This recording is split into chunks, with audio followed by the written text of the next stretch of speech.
નમસ્કાર, આપ જોઈ રહ્યા છો ગુજરાત ફર્સ્ટ ન્યૂઝ, સાથે હું છું અમિતા। કચ્છમાં ફરી એકવાર વધ્યો ઠંડીનો ચમકારો। ભુજ, નલિયા અને કંડલામાં કડકડતી ઠંડી અનુભવાઈ રહી છે। ભુજના હમીરસર તળાવમાં આવી ઠંડીમાં પણ લોકો નહાતા દેખાયા। કડકડતી ઠંડીમાં પણ તળાવમાં નહાવા પડ્યા લોકો। રાજ્યમાં સૌથી વધુ ઠંડી હાલ નલિયામાં નોંધાઈ છે। ભુજના હમીરસર તળાવમાં આવી કડકડતી ઠંડી દરમિયાન પણ કેટલાક ઉત્સુક લોકો જે નહાતા દેખાયા હતા।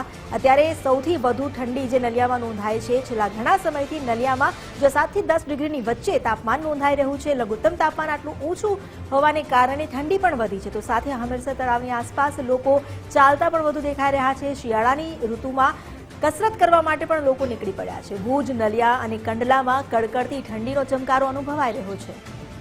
हमारी साथे जोड़ाई गया है संवाददाता कौशिक छाया। कौशिक, केवी ठंडी, शू माहौल? जी, ચોક્કસથી સમગ્ર કચ્છ જિલ્લાની જો વાત કરીએ તો છેલ્લા એક સપ્તાહથી ઠંડીનો પારો ઉચકાયો છે। અત્યારે સીધા દ્રશ્યો અત્યારે જોઈ શકાય છે કે ખાસ કરીને ભુજ શહેરના જે હમીરસર તળાવના જે દ્રશ્યો છે તે જોઈ શકાય છે। ખાસ કરીને ગુજરાત ફર્સ્ટ ન્યૂઝની ટીમે સ્વિમિંગ કરતા લોકો સાથે પણ વાત કરી હતી અને છેલ્લા એક અઠવાડિયાથી દેશની ઉત્તર દિશાએ પડેલી ભારે હિમવર્ષાની અસર તળે કચ્છ સુધી પહોંચતા ડંખીલા ઠારથી જિલ્લાનું વાતાવરણ ઠંડુગાર બની રહ્યું છે। જિલ્લાની ટોચે આવેલા નલિયામાં ન્યૂનતમ તાપમાન પારો સિંગલ ડિગ્રીએ પહોંચ્યો છે અને એ કાંકમાં પણ નોંધાઈ રહ્યો છે। નલિયા રાજ્યનું શીત મથક તરીકે જાહેર થયું છે।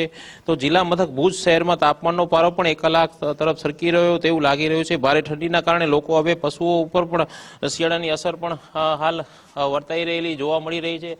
ત્યારે ખાસ કરીને જે અત્યારે અહીં સ્વિમિંગ કરતા આવતા લોકો છે તેમની સાથે પણ વાત કરશું। ખાસ કરીને તમે અત્યારે ઠંડીની મોજ કઈ રીતે માણી રહ્યા છો અત્યારે?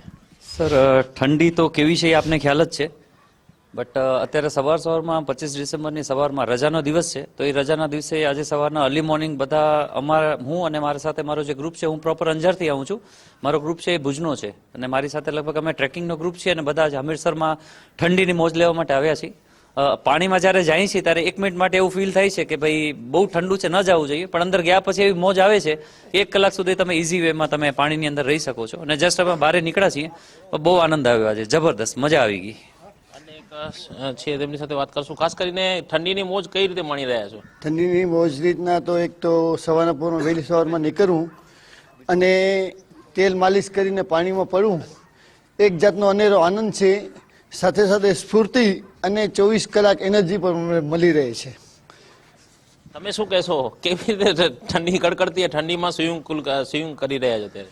સ્વિમિંગ કરવું એટલે સમજી લો કે અત્યારે આમ ઠંડીના માહોલમાં એમ લાગે કે સવારમાં વહેલું ઉઠીને બહાર નથી નીકળવું, પણ એક વખત જો બહાર નીકળી ગયા પછી તો માહોલ જે અહીંયા આવો તમે જોવો છો, આટલા બધા આમ કહો ને કે અમે ક્યારેક વચ્ચે રજા પાડી દીધા, બાકી અમુક લોકો છે કે રેગ્યુલર આવે છે, વર્ષોથી રેગ્યુલર આવે છે અને ઠંડીની મજા એક વખત અંદર પાણીમાં ગયા પછી બધું ભૂલાઈ જાય। અત્યારે જો તમે શું કે મોજથી આ 8:30 સાડા 8 વાગ્યાનો ટાઈમ થયો છે અને મોજથી બધા નાહીએ છીએ, બધા ફ્રેશ થઈને અત્યારે ઘરે જઈને આખો દિવસ મતલબ આટલી એક્ટિવિટી કરવાથી આખો દિવસ આપણો ફ્રેશ જાય છે।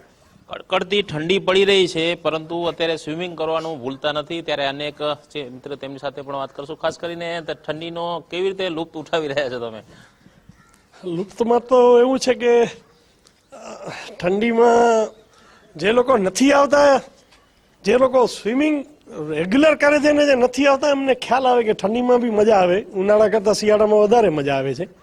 ખાસ કરીને અમે શિયાળામાં એટલા માટે અમે આવીએ છીએ કે માણસો જે અત્યારે કચરા ફેંકે છે, અત્યારે સ્વિમિંગ વિશે શું કહેશો? ખાસ કરી ઠંડી વિશે મારી માટે આજે ફર્સ્ટ ટાઈમ હતું, પણ બહુ સારો એક્સપિરિયન્સ હતો અને બહુ મજા આવી અને ફ્રેશનેસ ફીલ થાય છે। એવું લાગ્યું નહીં કે અત્યારે અંદર જઈને કે બહુ ઠંડી છે, પણ હા બહુ લાઈક વોર્મઅપ એક્સરસાઇઝ બહુ સારું, બહુ મજા આવી। ઠંડીની સિઝનમાં અત્યારે લોકો સ્વિમિંગ કરી રહ્યા છે અને ખાસ કરીને ઠંડીનો જે લુપ્ત છે તે ઉઠાવી રહ્યા છે। જી, આભાર આપનો। તો અત્યારે લોકો ઠંડીની પણ મજા માણી રહ્યા છે। ભુજ, નલિયા, કંડલા, આખા કચ્છમાં જે પ્રમાણે ઠંડીનો ચમકારો વર્તાઈ રહ્યો છે, આ ઠંડીમાં વહેલી સવારે નીકળીને કસરત કરવાની સાથે સાથે સ્વિમિંગ પણ કરી રહ્યા છે લોકો। હમીરસર તળાવમાં સવારમાં લોકો નહાતા દેખાયા।